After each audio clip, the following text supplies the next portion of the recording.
संपूर्ण जग अभूतपूर्व आव्हानांच्या टप्प्यातून जात असताना 140 कोटी भारतीयांच्या सामूहिक प्रयत्नातून भारत जागतिक संकटाचा खंबीरपणे सामना करत आहे, पंतप्रधानांचं प्रतिपादन.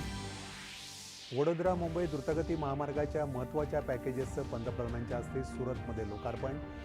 यामुळे देशाच्या 2 प्रमुख औद्योगिक आणि व्यापारी केंद्रांना उत्तम कनेक्टिव्हिटी. भारताच्या अर्थव्यवस्थेची मजबूत गती कायम.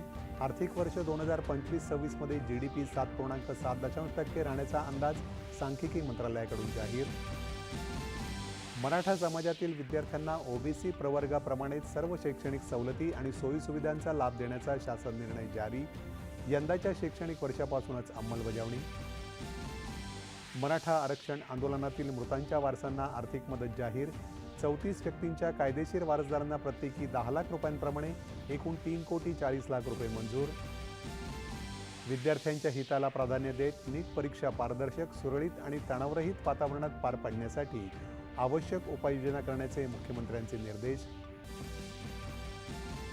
इलेक्ट्रॉनिक्स उत्पादन आणि आधुनिक लॉजिस्टिक क्षेत्रातील 4,000 कोटींच्या गुंतवणुकीसाठी राज्य सरकारचे जबिन आणि RSA ग्लोबल या कंपन्यांसोबत 2 सामंजस्य करार.